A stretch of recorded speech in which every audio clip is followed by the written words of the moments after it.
تعجب ہوتا ہوگا لوگوں کو یہ کیا کیا بولتا ہے.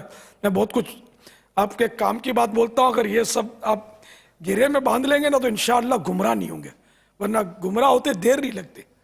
نہیں یار، قرآن کا ترجمہ قرآن ہی تو پڑھنا ہے نا، کسی کا بھی ترجمہ پڑھ لو. یہ کیسے ہو سکتا ہے؟ کسی کا بھی پڑھ لو، ایمان سے ہاتھ دھو بیٹھو گے پتہ بھی نہیں چلے گا. ایک لفظ کے کئی معنی ہوتے ہیں. تو اعلیٰ حضرت کا ترجمہ یہ عین شریعت کے مطابق ہے اور خوف خدا اور عشق مصطفیٰ میں ڈوبا ہوا ہے. عام عربی جاننے والے کا کام نہیں ہے. جس کو دیکھو ترجمہ کیے جا رہا ہے، یہ نقصان ہوتا ہے اس سے. بریلویوں کا کلیم یہ ہے کہ سب سے زیادہ مؤدب ترجمہ جو ہے نا وہ ہمارے اعلیٰ حضرت کرتے ہیں. ٹھیک ہے، مجھے بھی کئی جگہوں پہ ان کے الفاظ کا چناؤ بہت بہتر لگا. میں باقیوں کو غلط نہیں کہتا لیکن وہ بہتر سمجھتا ہوں. مثلا انہوں نے ترجمہ کیا بسم اللہ الرحمن الرحیم کا، اللہ کے نام سے شروع جو مہربان رحمت والا. باقیوں نے ترجمہ کیا تھا شروع اللہ کے نام سے یا شروع کرتا ہوں اللہ کے نام سے. انہوں نے اللہ کے نام سے شروع کیا، لیکن باقیوں کا بھی کوئی غلط نہیں ہے. کیسے غلط ہے؟ انہوں نے شیطان کے نام سے شروع کیا. کہتے نہیں جی انہوں نے شروع سے شروع کیا. ہاں کتابوں میں لکھا ہوا ہے اللہ سے نہیں شروع کیا، شروع سے شروع کیا. تو پھر میں ان کو پھکا دیتا ہوں کہ اللہ نے بھی شروع سے ہی شروع کیا ہوا ہے، اللہ سے شروع نہیں کیا. بسم اللہ میں بھی اللہ بعد میں آتی ہے، با اور اسم یہ پہلے آتا ہے. وہ کہتے ہیں نہیں وہ عربی لنگوسٹک اس طرح ہوتی ہے. نہیں سرکار، ہو سکتی ہے. اللہ الذی باسمہ ابدہ، بریلوی یہ بسم اللہ بنا سکتے ہیں اپنی. اللہ ہے وہ ہستی جس کے نام سے میں شروع کرتا ہوں. تو بسم اللہ بھی آپ اپڈیٹ کر سکتے ہیں اپنی، یعنی جیسا ترجمہ آپ نے اپنا ٹھیک کیا تو بسم اللہ بھی ٹھیک کر لیں. تو اللہ کو عربی آتی تھی، اللہ یوں بھی بسم اللہ نازل فرما سکتا تھا. اللہ الذی، اور یہ تو قرآن میں ہے نا، هو اللہ الذی، اللہ الذی باسمہ ابدہ، اللہ ہے وہ ہستی جس کے نام سے میں ابتدا کرتا ہوں. بسم اللہ یہ ہو سکتی تھی. یہ کہانیاں چھوڑیں یار. 10 صحابہ اولو العزم آ جائیں نا 10 مبشرہ جنہیں اردو آتی ہو، ہم انہیں قرآن کی عربی کا ایک صفحہ دیں اور کہ اس کا ترجمہ کرو، کیا 10 کے 10 ایک طرح کے الفاظ کے ساتھ ترجمہ کریں گے؟ ہو ہی نہیں سکتا. ہاں مفہوم ایک ہوگا. یہ ہو ہی نہیں سکتا کہ ایک زبان دوسری میں ٹرانسلیٹ ہو تو الفاظ کا چناؤ ایک جیسا ہو، مفہوم ایک ہی ہوگا. آپ 10 PhD انگلش لے آئیں،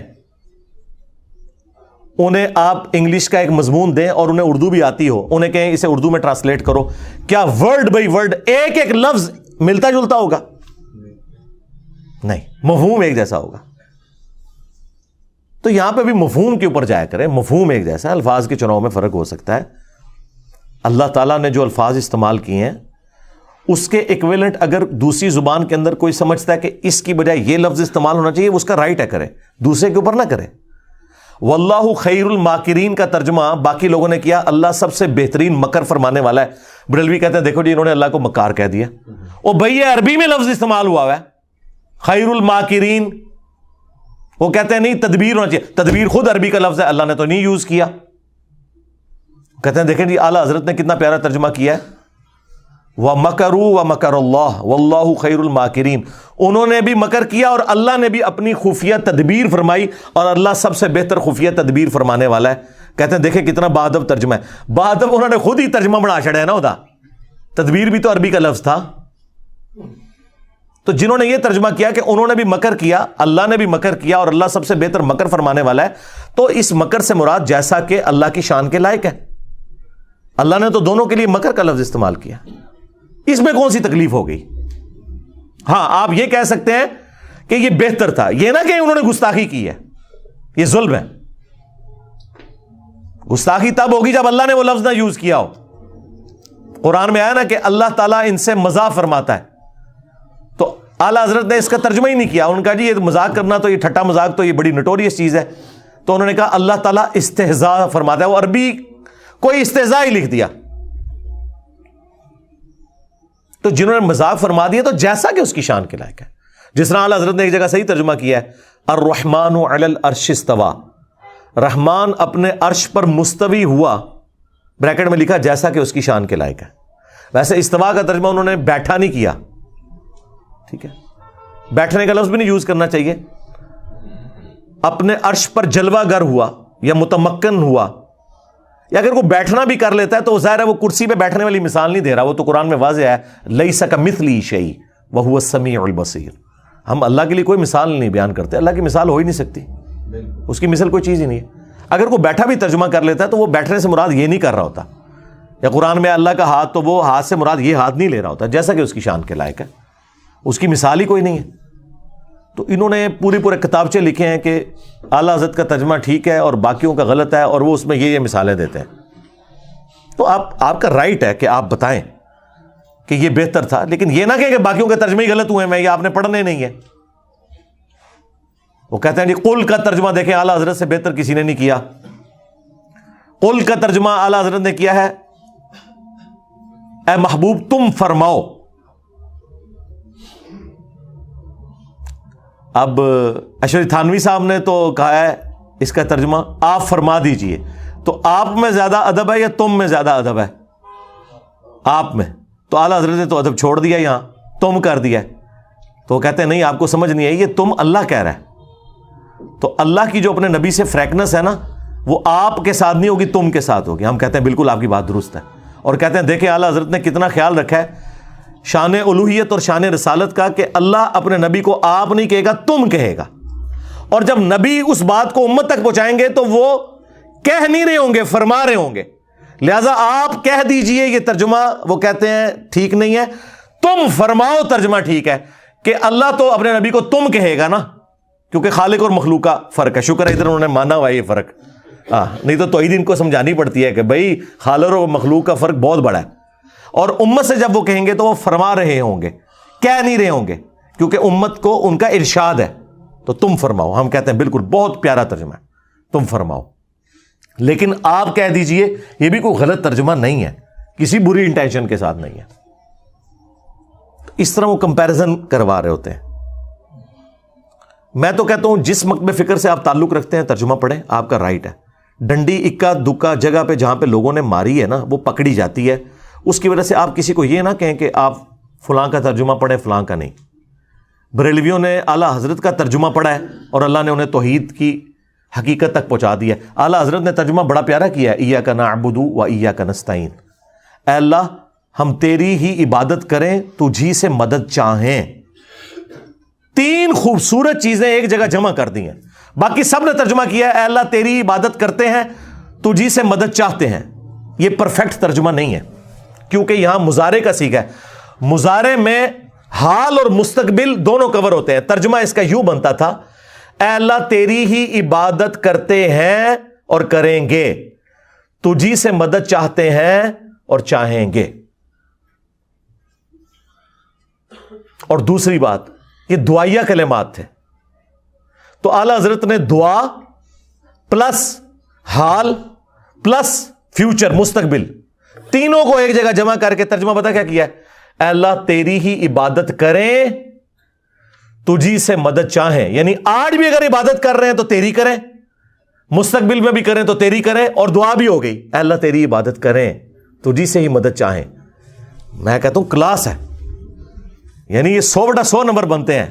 اس طرح کا ترجمہ اور کسی نے نہیں کیا. یہ لازم بات ہے کہ اعلیٰ حضرت کے ماننے والے بابوں کو پکار رہے ہیں, ہاں, لیکن ہم کہتے ہیں اعلیٰ حضرت کا ترجمہ پڑھو تو ہی تک پہنچ جاؤ گے. بریلوی ہو تو اعلیٰ حضرت کا ترجمہ پڑھ لو, دیوبندی ہو تو اپنے اشرف تھانوی کا ترجمہ پڑھ لو, اہل حدیث ہو تو اپنے جوڑا گڑی صاحب کا ترجمہ پڑھ لو, شیعہ ہو تو اپنے فرمان علی شاہ کا ترجمہ پڑھ لو. انہوں نے بھی یہی ترجمہ کیا اللہ تیری عبادت کریں تجھی سے مدد چاہیں. بعد میں بے شک وہ پکارتے رہے یا علی مدد کہتے رہے یا شیخ عبد القادر جیلانی مدد کہتے رہے, اس سے کوئی فرق نہیں پڑتا. قرآن میں تو یہی لکھا ہوا نا.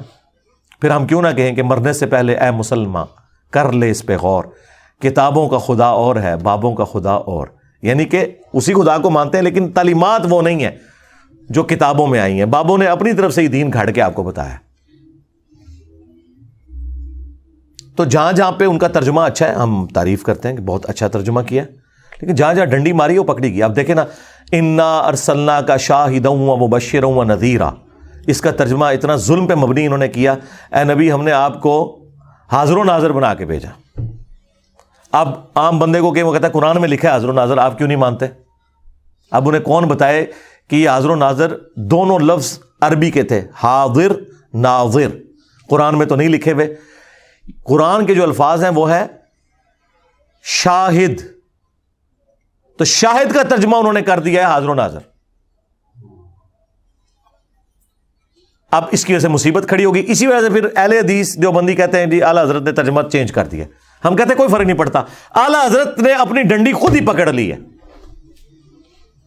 ہر جگہ تو بندہ ڈنڈی نہ مار سکتا. یہی شاہد کا لفظ، شہید کا لفظ جب آیا ہے نا سورۃ البقرہ میں پارہ نمبر 2 کے آغاز کے اندر، اعلیٰ حضرت ان فوت ہو گئے نے، رجوع بھی نہیں کر سکتے، نہیں تو رجوع کروا لیں. آیت نمبر 143 وَكَذَلِكَ جَعَلْنَاكُمْ أُمَّةً وَسَطًا، اور اس طریقے سے ہم نے تمہیں معتدل امت بنایا ہے، لِتَكُونُوا شُهَدَاءَ عَلَى النَّاسِ، تاکہ تم حاضر و ناظر بن جاؤ لوگوں پر. پوری امت حاضر و ناظر. اب میں وہ ترجمہ وہ کر رہا ہوں. وَيَكُونَ الرَّسُولُ عَلَيْكُمْ شَهِيدًا، اور رسول اللہ تم پر گواہ بن جائیں، تم پر حاضر و ناظر ہو جائیں. اب یہاں پہ امت کو پہلے حاضر و ناظر ماننا پڑنا تھا اور نبی علیہ السلام کو بعد میں. اب اعلیٰ حضرت نے یہاں ترجمہ ٹھیک کیا ہے، تاکہ تم گواہ بن جاؤ اور لوگوں پر، اور یہ رسول تم پر گواہ. آئے ہو نا داڑھ تھلے اعلیٰ حضرت جی. اپنا خود ترجمہ وائلیٹ کر دیا. یہی ترجمہ تھا وہ انا ارسلناک شاہدا ومبشرا ونذیرا میں، وہاں انہوں نے اور ترجمہ کر دیا. لیکن سورہ البقرہ کی آیت نمبر 143 میں انہوں نے وہی ترجمہ کیا جو بنتا تھا، یعنی شہادت علی الناس ہم دے رہے ہیں. مولا مودودی کی ایک کتاب بھی ہے شہادت علی الناس، یعنی اس امت کا کام ہے کہ وہ ختم نبوت کی برکت سے، نبی علیہ السلام کے بعد تو کوئی پیغمبر نہیں آنا، وہ رسول اللہ کے بہاف پہ اللہ کی اور دین کی گواہی دے گی اور لوگوں کے سامنے یعنی دین کا پیغام پہنچائے گی، جس طرح نبی علیہ السلام نے شہادت علی الناس کی اپنے زمانے کے لوگوں کے اوپر.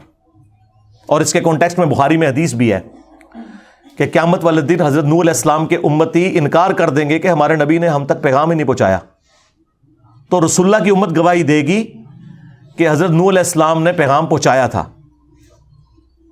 حضرت نوح کے حق میں وہ امت کہے گی کہ جی آپ گواہ لے کے ہیں، تو حضور کی امت کہے گی کہ ہم گواہی دیتے ہیں.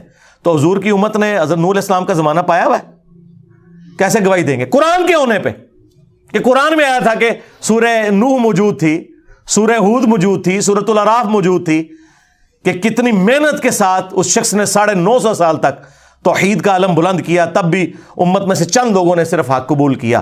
تو یہ امت محمدیہ گواہی دے گی. تو نبی علیہ السلام نے اس آیت کے کانٹیکسٹ میں فرمایا کہ یہ امت گواہ ہوگی اگلی امتوں کے اوپر بھی، ان کے نبیوں کے حق میں گواہی دے گی قرآن کی برکت سے. یہ نہیں کہ حاضر و ناظر تھی. یہاں پہ ڈنڈی اعلیٰ حضرت مار گئے اور وہ ڈنڈی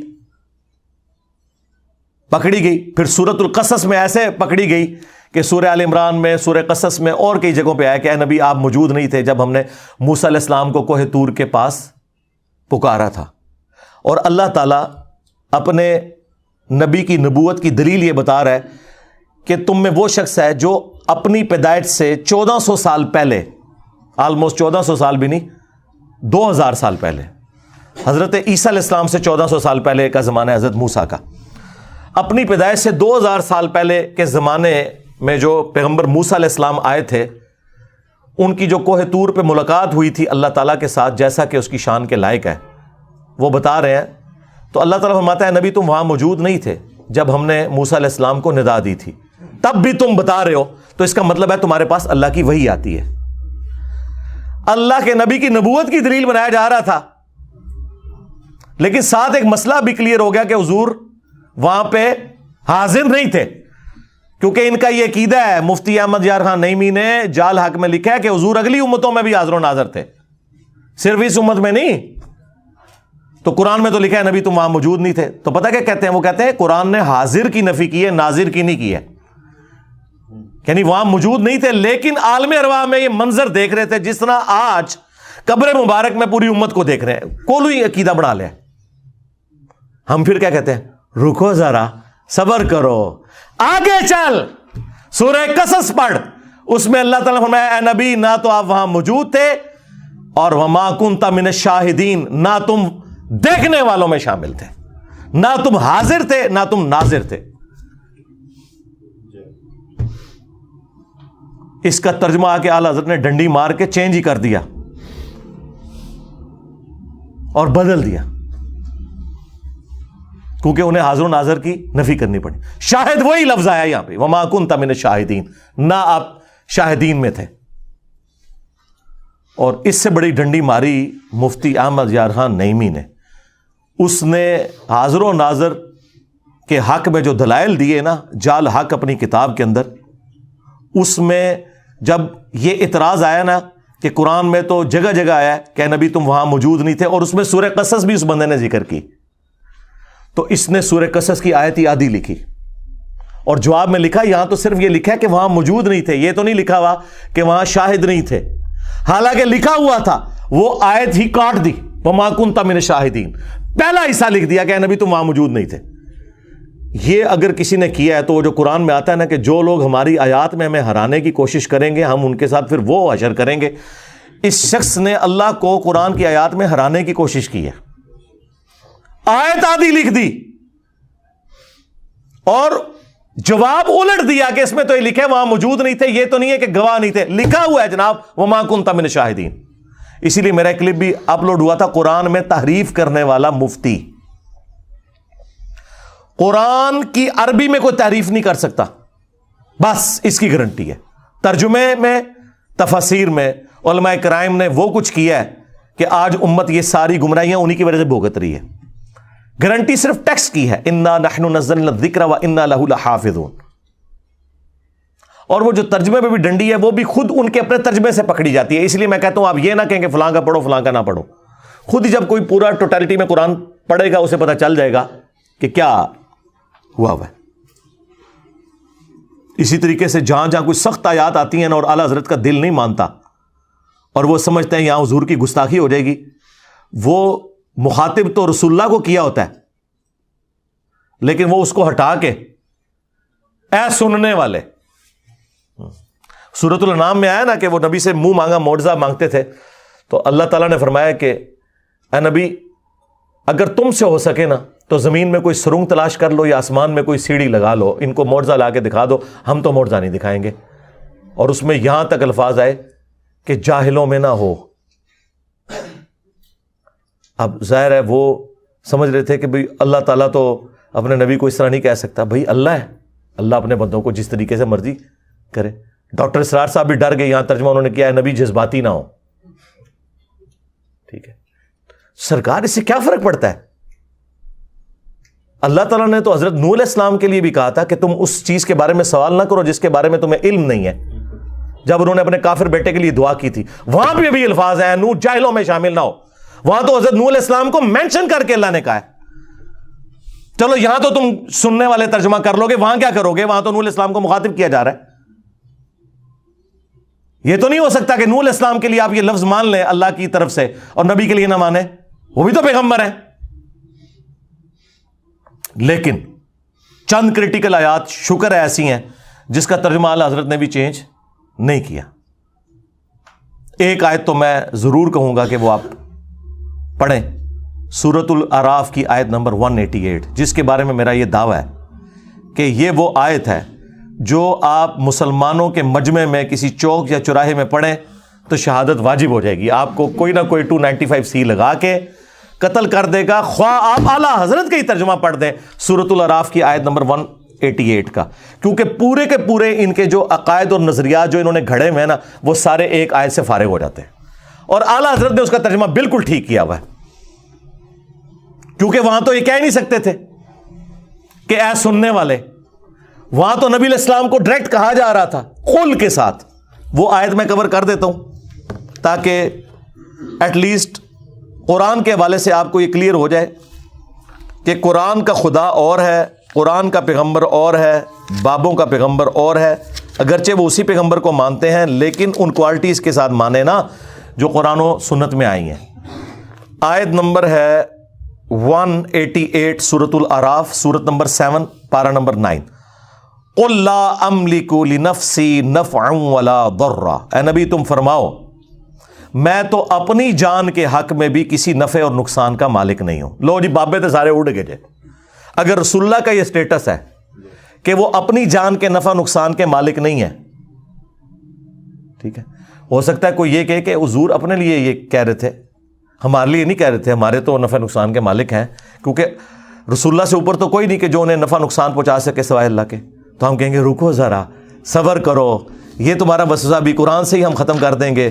کھولو سورۃ المائدہ اور اس کی آیت نمبر 75 کھولو، تمہیں پتہ چل جائے گا اللہ تعالیٰ نے ایک اولو العزم پیغمبر عیسیٰ ابن مریم علیہ السلام کے بارے میں پہلے ہی فرما دیا، مل مسیح ابن مریم الا رسول، عیسیٰ ابن مریم تو نہیں تھے مگر ایک رسول ہی، قد خلت من قبلہ الرسل، ان سے پہلے بھی اور رسول گزر چکے ہیں۔ یہ اللہ کے بیٹے تم نے کہاں سے بنا لیے؟ رسول تھے اور رسول بھی آئے۔ وَأُمُّهُ صِدِّيقَةٌ، اور ان کی ماں ایک سچی عورت تھی۔ كَانَا يَأْكُلَانِ الطَّعَامَ، دونوں کھانا کھانے کے محتاج تھے، ہاں روٹی کے محتاج تھے، عیسیٰ بھی ان کی ماں بھی۔ 5 اولو العزم پیغمبر جو سورہ الاحزاب میں سورہ شورى میں آئے، محمد رسول اللہ صلی اللہ علیہ وآلہ وسلم، ابراہیم خلیل اللہ، عیسیٰ روح اللہ، موسیٰ کلیم اللہ اور نوح نجی اللہ علیہ السلام اجمعین، ان میں سے ایک بندہ، اللہ اکبر، اللہ تعالیٰ فرما رہا ہے کہ کھانا کھانے کے محتاج تھے وہ۔ انظر کیف نبین لہم الآیات، دیکھو کہ ہم اپنی آیات کس طرح کھول کھول کے بیان کر رہے ہیں۔ ثم انظر انا یؤفکون، پھر ان کی طرف دیکھو کہاں الٹے پھرے جاتے ہیں۔ اس سے زیادہ سمجھایا جا سکتا ہے کہ جو روٹی کھانے کا محتاج ہو وہ تمہارے نفع نقصان کا مالک نہیں ہو سکتا۔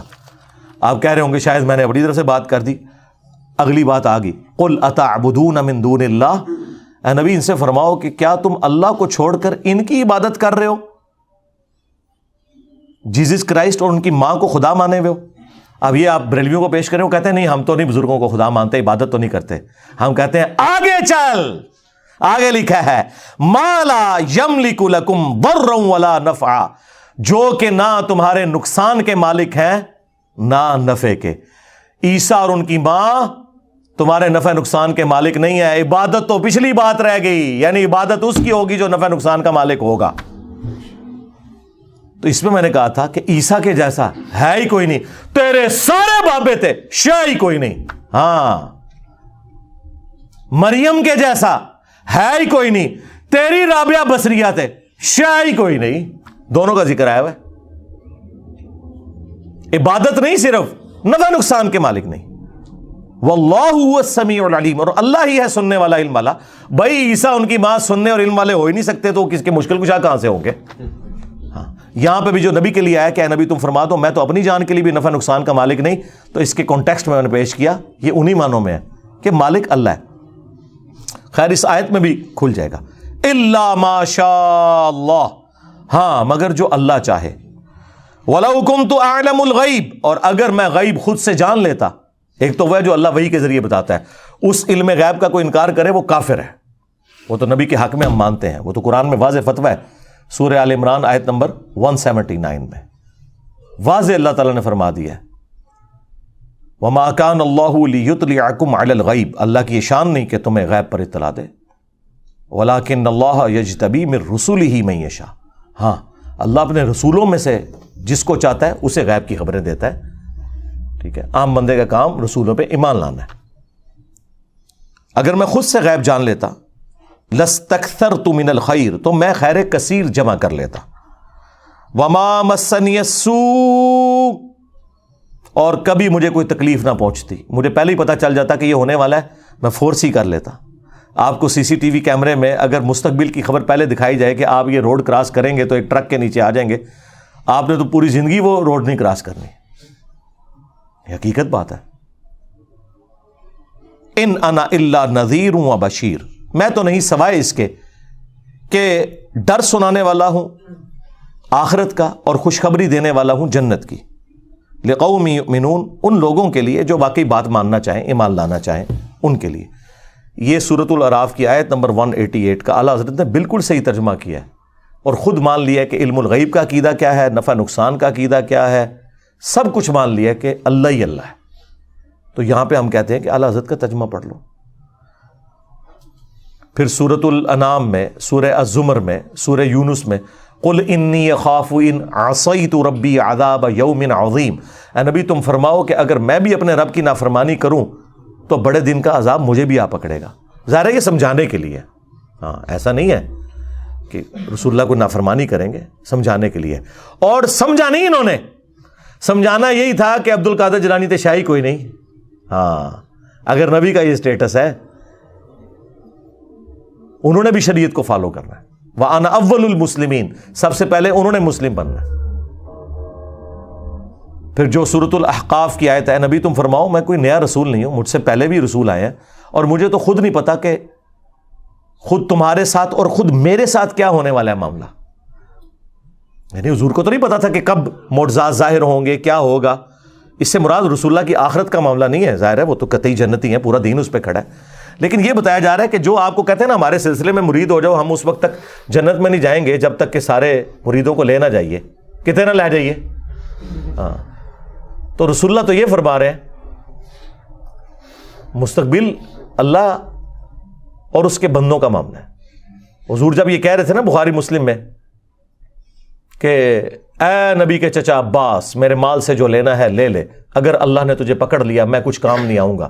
اے نبی کی پھوپھی صفیہ میرے مال سے جو لینا ہے لے لے, اگر اللہ کے حضور پکڑی گئی میں تیرے کچھ کام نہیں آؤں گا.